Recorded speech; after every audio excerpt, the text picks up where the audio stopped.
When I think back on being a kid, the summers always felt endless. My best friend and I grew up in a quiet New England town where nothing much ever happened, so the woods were our playground.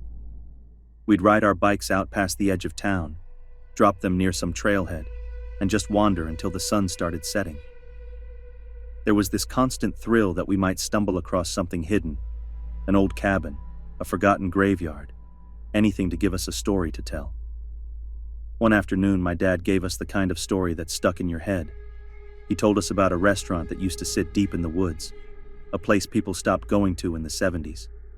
According to him, the local mafia had ties to it.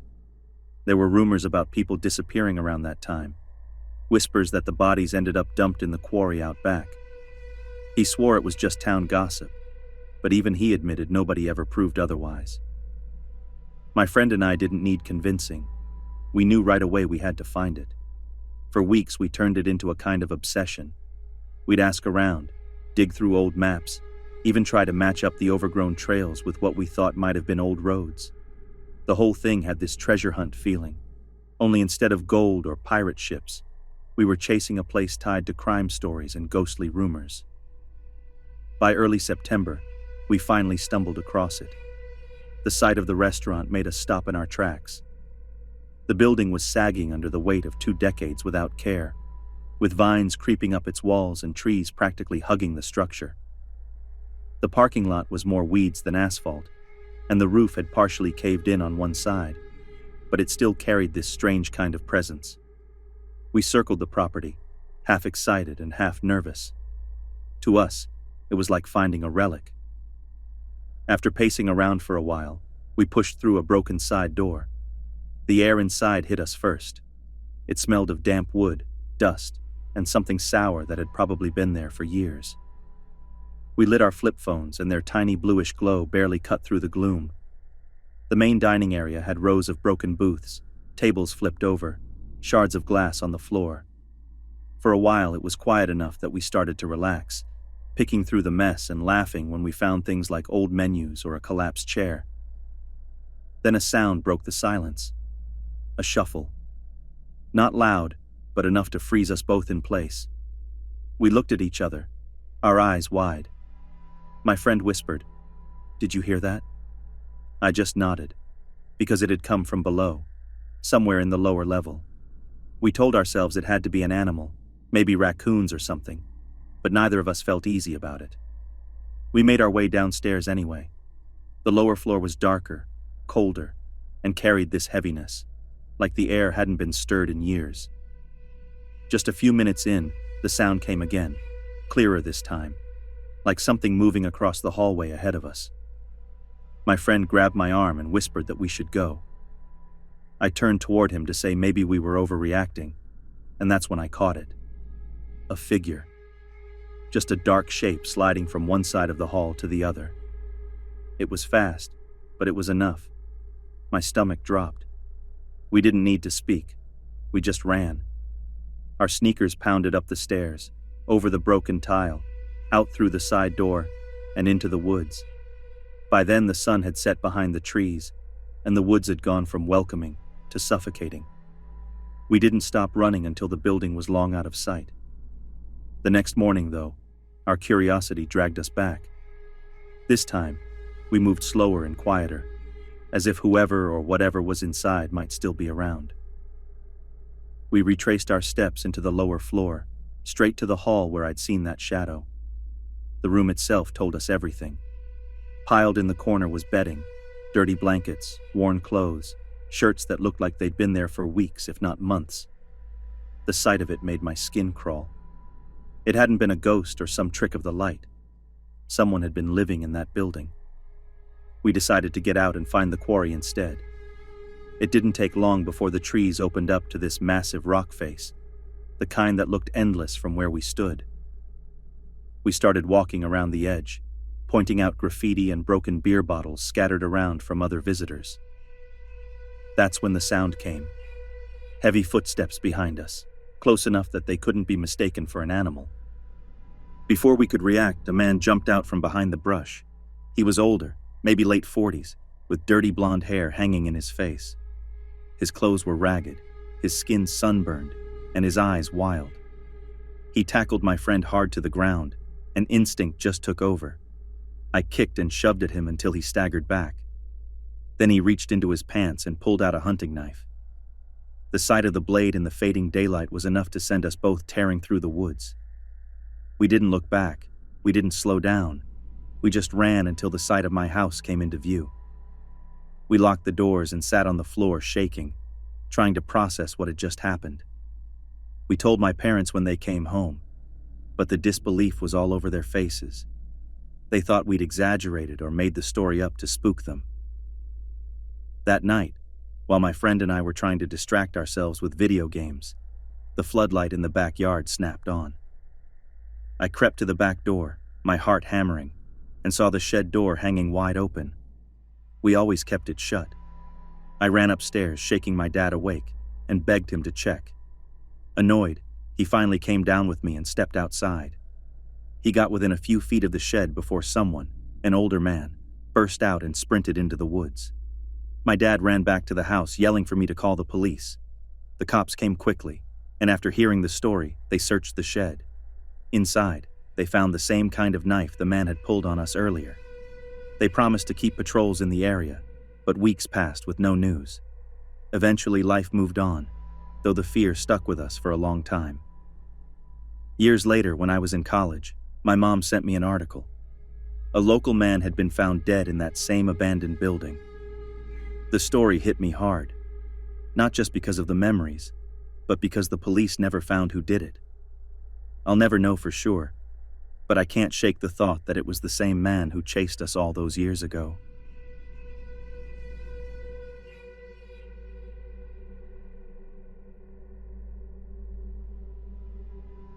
Back in February of 2022, a buddy of mine and I decided to head out for a weekend camping trip. We'd gotten into the habit of doing it a couple of times a month since my car could finally handle the back roads, and this time, we went back to a remote spot we'd discovered a week earlier.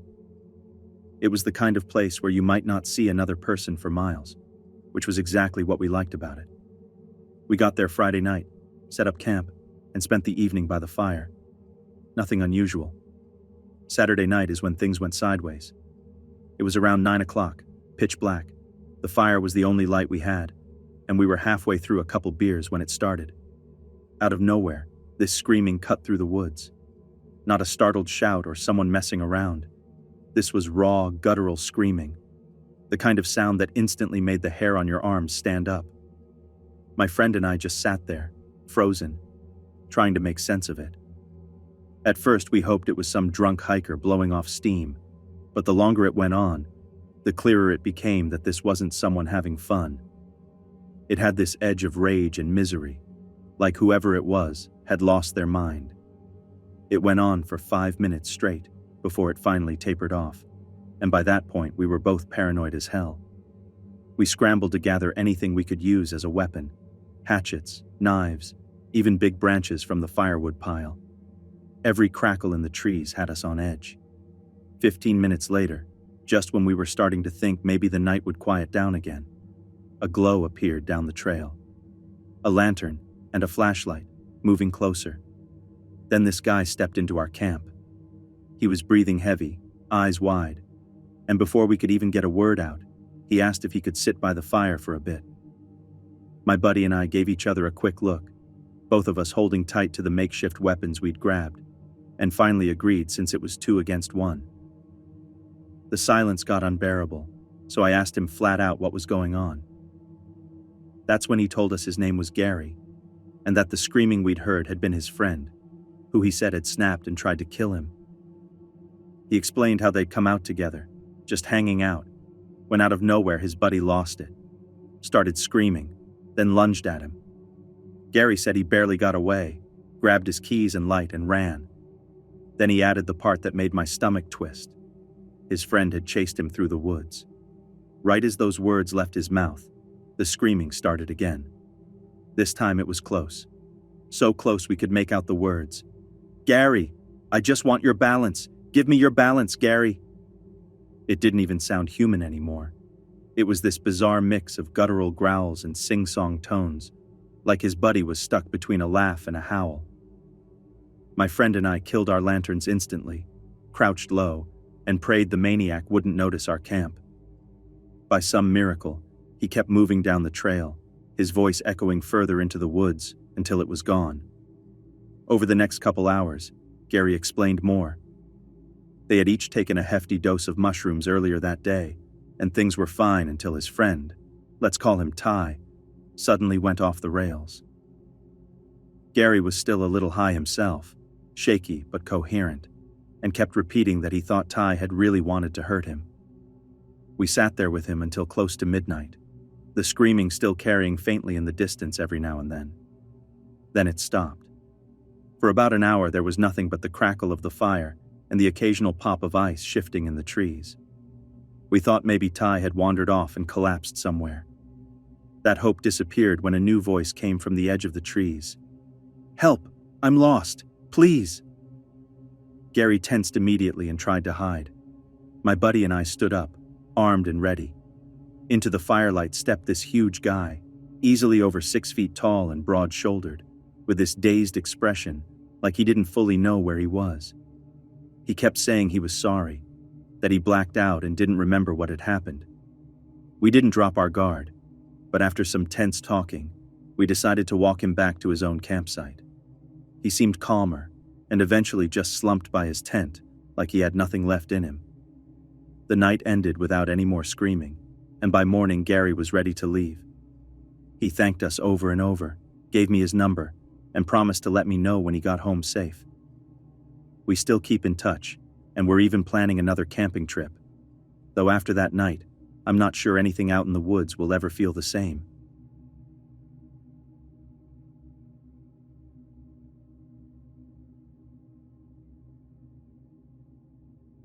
When I was a kid growing up in East Texas, most of my days were spent trailing behind my older brother. He was 7 years ahead of me, already in high school when I was barely 10, and since I was homeschooled, I had the time to follow him anywhere.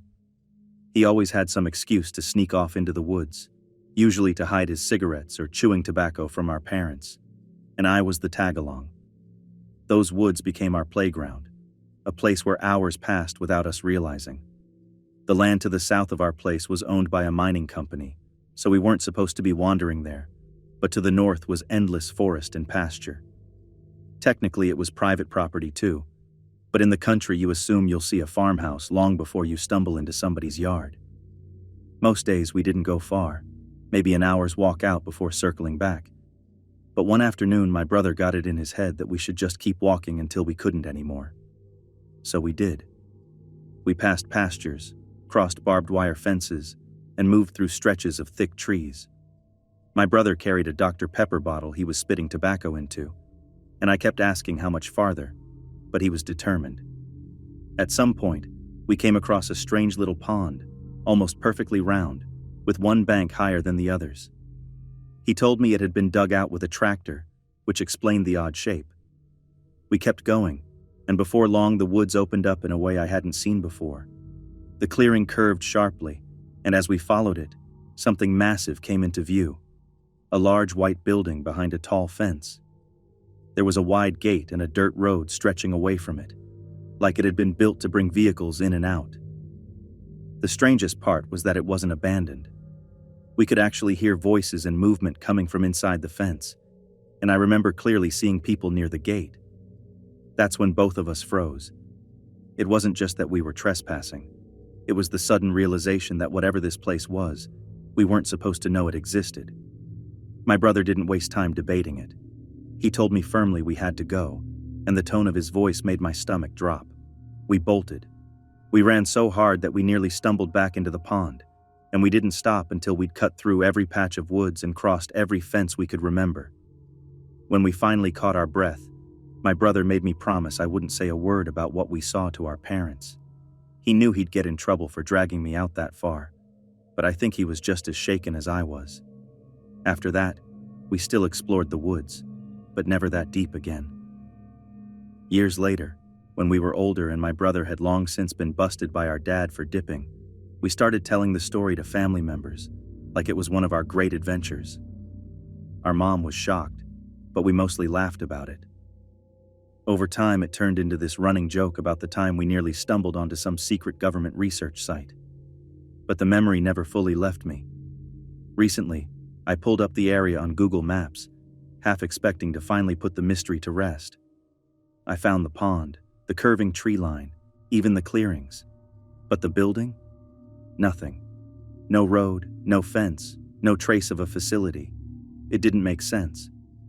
I called my brother to ask if he still remembered it, and he immediately said he did. He even admitted it scared him worse than he let on back then. Both of us still can't explain it. To this day, I remember the dread of standing in that clearing and realizing we'd stumbled onto something we had no business finding.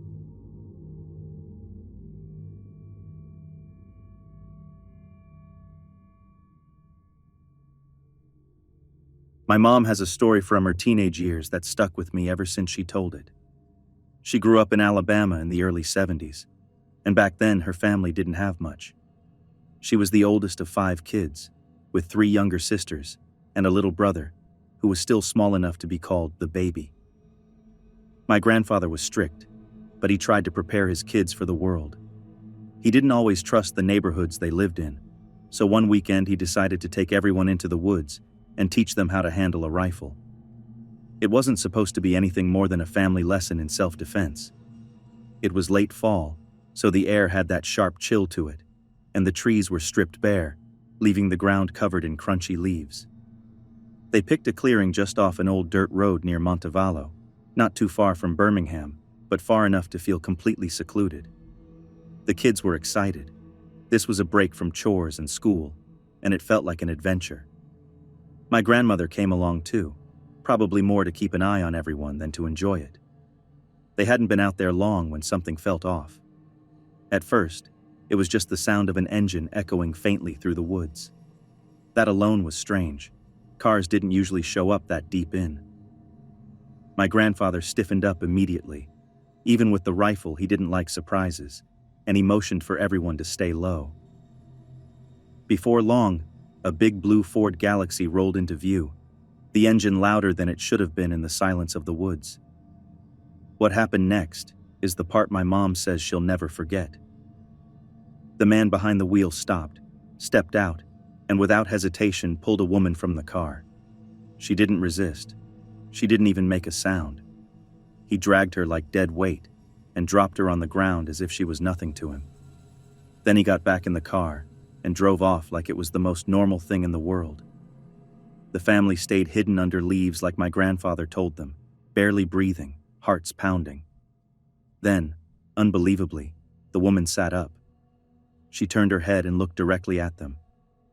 My mom swears it wasn't just a glance. It was like she knew they were there all along. My grandfather asked her if she needed help. She simply shook her head and said she'd be fine. That was it.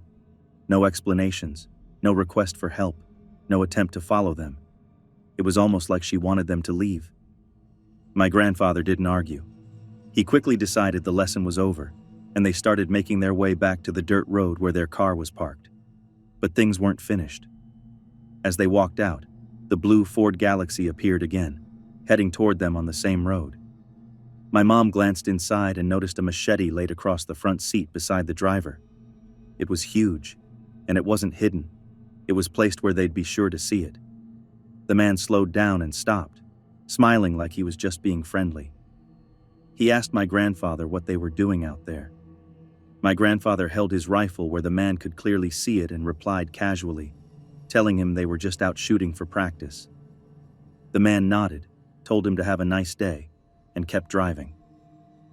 My mom remembers how calm the whole exchange seemed, but underneath it all, the sight of that machete made her stomach twist.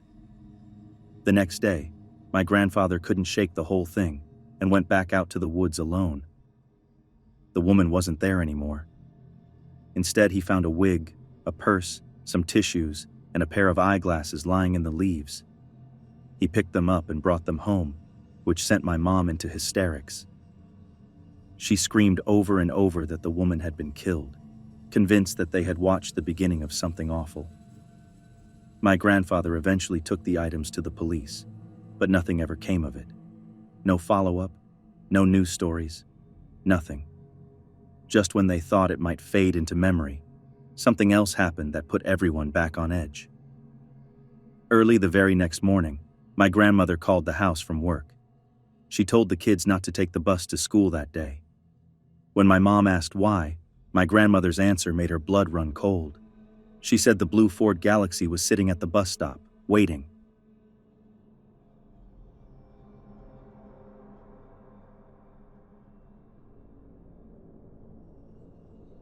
When I was 14, my family was living in a small town because of one of my dad's work assignments. It wasn't supposed to be permanent. We were already getting ready to move back to the city at the end of the summer.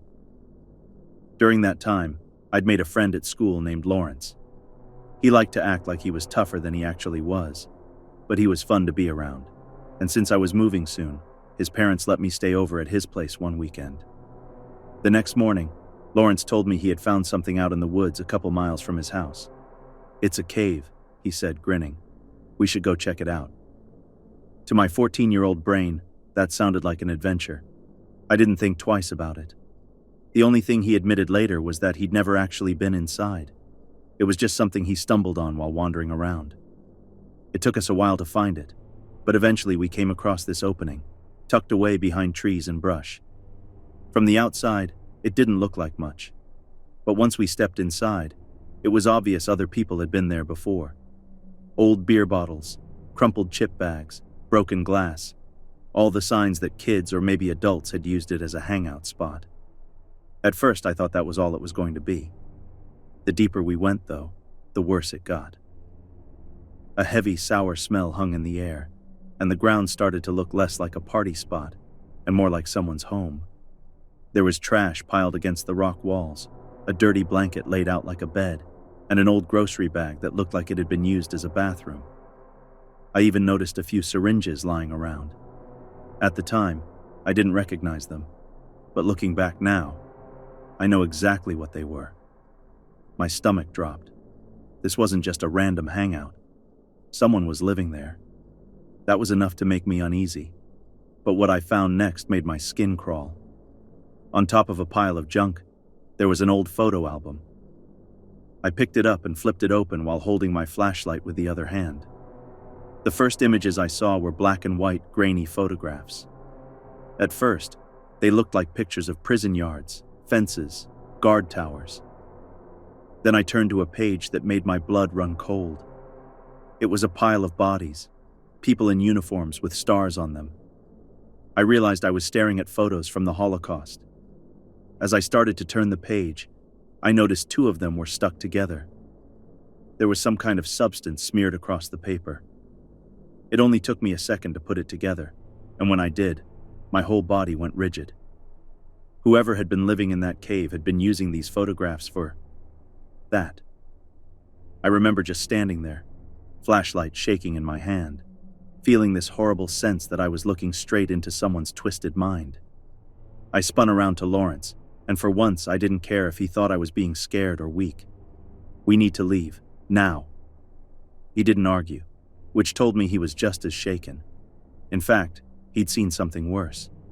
He told me that in another album he found, there were photos of women tied up and gagged, and tucked between those pictures was one of a child with a badly burned face. As if that wasn't enough, he swore he'd heard coughing coming from further inside the cave, like someone was actually there. We didn't wait around to confirm it. We bolted out of that cave and didn't stop running until we were back at his house. Both of us were pale and shaken, barely able to talk about it. Later that day, we finally told his parents everything. They called the police, and officers did go out there. But when they searched, all they found was trash. No albums, no blankets, no syringes, nothing. To this day, I don't know what we walked into, but I've never forgotten the smell, those photographs, and the sick feeling that someone had been just a few feet deeper in that cave while we were standing there.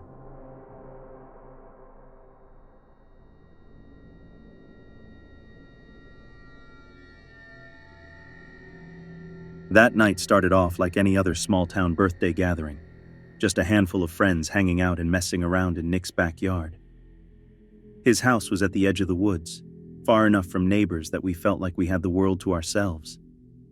Nick had a hot tub tucked against the tree line, and after a few hours of beers, silly stories, and terrible jokes, someone, probably Sarah, suggested we go skinny dipping in it as a birthday present for him. We all laughed nervously, pretending we were too responsible for something so dumb, but the combination of alcohol and bravado eventually won out. Soon enough, we were peeling off our clothes, trying to ignore the deep shadows of the forest behind the yard, and stepping into the warm water, feeling like kings of the world in our little private space. At first, it was perfect. The night air smelled faintly of pine and cold dew. The water was warm against our chilled skin, and the forest behind us felt distant, like some other world we weren't allowed to see. We were joking, telling stories and splashing each other. Every little sound from the trees just part of the night's atmosphere. Branches cracking underfoot made us glance toward the shadows now and then, but nothing seemed threatening, until the scream hit. It came out of nowhere, sharp and high-pitched, carrying a raw intensity that made the hair on my arms stand straight up. It wasn't drunk yelling. It wasn't a wild animal. It was human, but it wasn't human. The sound reverberated through the trees and the hot tub water, and for a second, it was like the entire backyard was holding its breath. Every one of us went rigid, and Nick, who usually played the tough guy, froze in place. For a long moment, we just stared at the forest, too scared to breathe, while Mary fumbled for her phone. She turned on the flashlight and cautiously aimed it into the dark, and for a moment, nothing moved.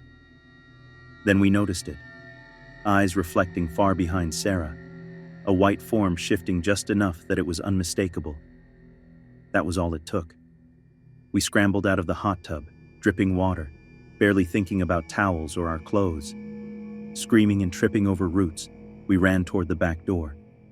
Nick snatched a kitchen knife, and we slammed and locked every door and window in a frantic panic.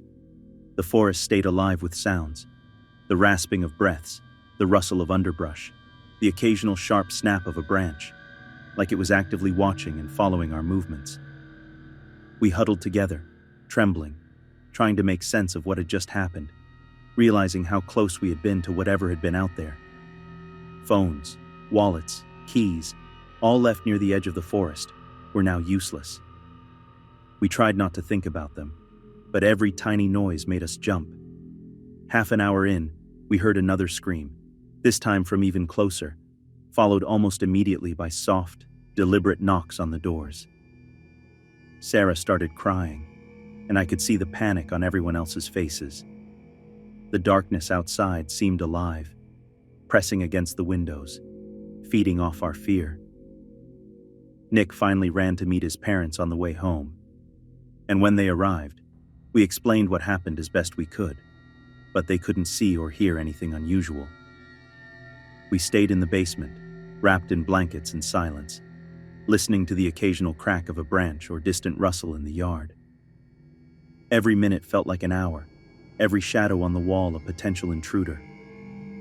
Eventually, the night quieted down, and we slept fitfully, waking with the first light of morning.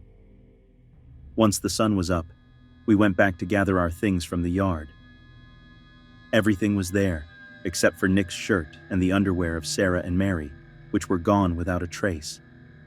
Nothing else seemed disturbed. We never found any footprints, no sign of anyone else in the yard, and no explanation for the screaming.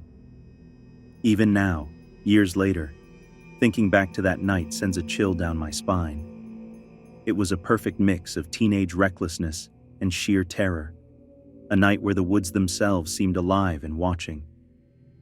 No one has ever been able to explain what we saw, heard, or felt, and for the rest of our lives, whenever we passed those woods or saw the edge of a forest at night, the memory of those screaming eyes lurking in the darkness stayed with us.